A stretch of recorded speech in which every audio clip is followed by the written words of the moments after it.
What is happening, everyone? Welcome back to G-Ball Vision. Today we're talking about some of the deadliest folding pocket knives that I own. And we're going to kick this one off with the Protek Godson. Now, when we think of, or what we should be thinking of when we're talking about a deadly knife, is something that is either A, very pokey, or B, very slicey. Or it's both. And in the case of the Godson here, this is going to be a very pokey knife. We have a very fine tip at the end, and this is very thin along the blade stock and along the edge, so there's going to be less resistance along this blade as it punctures whatever you're puncturing, right? And that leads into the next equation or the next question. What's the distance from the top layer of skin to those major arteries or something like the heart or the liver that when you are puncturing is going to be catastrophic to what you're puncturing, right? And the best that I could come up with and find out, and these are all averages, guys, so it's going to vary slightly, but if you can puncture within about 1.5 inches to 2.5 inches, you're going to be able to do a lot of damage if you know where it is to puncture, right? You're going to be able to hit the vast majority of arteries, about 2 to 2.5 inches for the heart, and roughly about the same for the liver on average. So a knife like this, and it doesn't look very big, the blade's not very long, but this is going to get the job done in most cases. We're talking 3 inches of cutting edge plus a little bit more for the total blade length. So in the right spot, this is going to be very deadly. Now let's get to the next example here, and we're not really talking about what's the quickest, whether it's auto like this or whether it's thumb studs. We're just mainly talking about the blade itself and what knives do I have, and we're going to go over a couple that you would think would be good that maybe aren't so good. So here we have the TRM Neutron 2. And this blade is nice and pokey, not quite as pokey as the Godson there, but this is definitely pokey enough. And where it really benefits is this is very thin from edge to the blade stock, very thin, and it's also going to meet our criteria of being close to that 3-inch mark. Now, where we have another example is going to be its big brother, the TRM Atom here. Equally as pokey, if not more so, and just as thin. And this is certainly going to get the job done at just a little bit over 3.25 a cutting edge, 3.5 total. Very thin, very pokey, and because of how thin these are behind the edge, also going to be very good at slicing whatever it is you may need to slice. So 2 very good options when it comes to a knife that could be very dangerous in the right hands. Now, like I said, we're not talking about what is the quickest knife per se. They are all quick in their own right. I mean, I can flick this out basically as quickly as this pops out. So, and you can do the same with a flipper knife. It's going to be dependent on what you're used to doing. If you've been flicking knives out with thumb studs all your life, or flipper tabs, or whatever it is, whatever you're used to is going to be what's quickest for you. Now, we have a very similar outcome with this quiet carry drift as we do with the TRM Neutron. Going to be nice and pokey, not quite as pokey as the Neutron here, but in its own right, very pokey and very thin from blade edge to blade stock.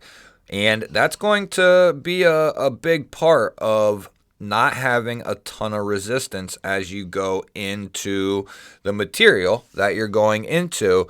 And we're looking at about we're looking at like 2 3/4 of cutting edge and then 3 inches of total. So this is just going to get the job done in most situations. Now we're going to bring up another one that is in the same family. We have the SEV KUBEY here, and this is very, very thin, guys, just like the Neutron, Atom, and the Drift. Very thin blade stock, very thin behind the edge, and all intents and purposes even pokier than the previous couple there. And this is a full flat grind that's coming down just very, very thin, guys. So not only is it going to be a good poker with that leaf-shaped blade, but it's also going to be nice and thin behind the edge, which is going to, for all intents and purposes, be very, very slicey as well. So now we're going to get into kind of a hybrid mixture. This is called the Finch Devil's Finger. And what we have here is a similar blade shape as the KUBEY, but it's going to be a lot shorter of a blade, meaning it's not going to be as tall or wide as a lot of other knives, which then goes back to that resistance factor. We have a nice pokey tip, and although it has a slightly thicker blade stock here, it's pretty thin. And it's very short, which is going to allow you to puncture a lot easier than something that is quite a bit taller. Now, there are going to be nuances and caveats to all of this, but within a sense and theory, this is going to be a very good knife to puncture with, just because of that nice tip. It comes down pretty thin, and it's a very short blade, which is going to, in effect, help you puncture that material very easily. Now, we're going to kind of get into a couple of hybrid knives here. This is a Wharncliffe style blade here, the Trivisa Lynx. A very inexpensive knife here, but what we have is something that comes down extremely, extremely thin here, guys, from about here to here. Very, very thin, and it really doesn't thicken up all that much. It's actually a very thin knife. This is meant more for poking and then slicing, basically. This isn't meant for harder type work. It's going to ultimately be a poking and slicing knife, so those types of cuts or that type of work. And we have a very, very thin edge back here, and like I said, the blade stock is not all that thick. Now we're going to run each one of these into a little bit of cardboard just to kind of show, although it's not a perfect test or anything like that. I don't have any human skin or animal skin laying around to just kind of willy-nilly go poking into, but cardboard is in effect a denser material than your skin, or any type of skin for that matter. So if it can poke through that pretty good, once you get past the layer of skin, depending on it should be free going after that, unless you're trying to go through bone, but then we're talking a little bit different ball game when it comes to that. But in effect, this should be a very good pokey knife, and plenty of blade length there. At its thinnest point is the first inch to 1.25 inches, and then we have plenty coming all the way up to 3.5 inches of usable blade here. So a very good candidate for a very deadly knife, the Trivisa Lynx. Now, here is a knife that was designed by someone who is a skilled knifeman in hand-to-hand type combat, or, in knife fighting, if you will. This is the Spyderco Yimbo 2. Now, a very good slicer. That's mainly what this was designed for, not necessarily puncturing, although it does thicken up when it starts to get to this point. It would, for all intents and purposes, with the right amount of force, this could be very devastating as well with the right amount of force.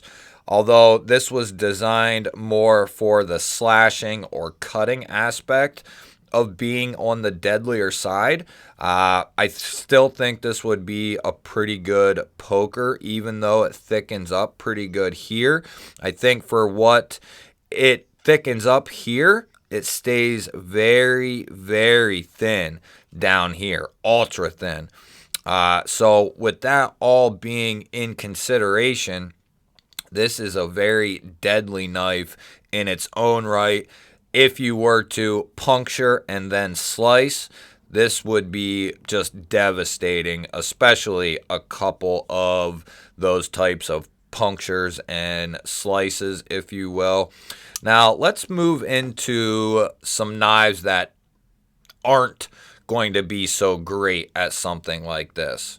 So we have to keep in mind too, design intention. Some designs are not meant to be a pokey or slicey knife. Now, most, if not all, knives are going to be able to kind of slice or cut, right? But something like this that's built very well is not going to poke that great just due to the way the tip is up a little bit higher and the way the belly kind of sticks out the way it does, and it's just not going to be real conducive to poking. Now, could this slice? Yeah, it definitely could, but it wouldn't be the first pick that I would have when it comes to a self-defense or deadly type of knife. And same with the Kaiser Task here. Although this would probably be a very good slicer type of knife, you're not really going to be able to poke with knives like this. Not so much. I mean, they do have a little bit of tip here, and it's got a nice edge. It's pretty thin, but it's just not going to be real conducive to that puncturing that you would want. Now, if you are trained, and I am not, but this is just off theory and, kind of what I can put together. This would be a fine knife if you were attempting to kind of slash or slice, right? That type of deal. But in theory, you're looking to puncture as much as you can, and then if you can slice after the puncture, that's going to be the most devastation to the intended object. So not going to be real conducive to the whole notion. Another prime example is the SEV Chevalier 2 here. Just not going to be that great of a deadly knife. It just don't have that nice of a pokey tip, although this is a great tip for utility type work and that sort of thing. Could this slash or slice? Yeah, it could. It has an edge on it, but definitely wouldn't want to be defending myself with a knife quite like this. We're talking about if it's a last resort. I wouldn't want to be using this one if I didn't have to be for a self-defense situation. Could you make it work? You could if you had no other choice. But knives like this that have this type of sheep's foot blade, they're just not going to be the greatest for that type of work. Like the Demco 20.5 here with the sheep's foot blade. Just not going to be the best self-defense knife. Maybe can it cut and slash? Yeah, it sure can. But let's move into some kind of testing. And like I said, guys, we're going to use a single wall piece of cardboard here. Not going to be the greatest media for this, but it's going to at least get the point across. And this will be with very light pressure. So, I mean, and if you are really intending on getting through your objective, this is going to get the job done very, very easily. That's with basically no pressure at all. Let's go ahead and try out the TRM Atom here.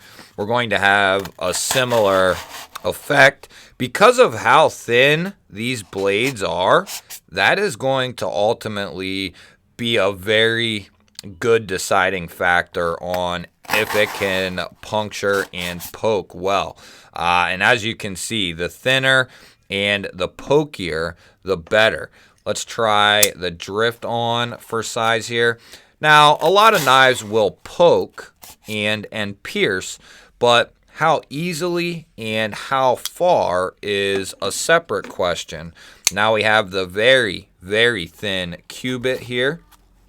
Let's see.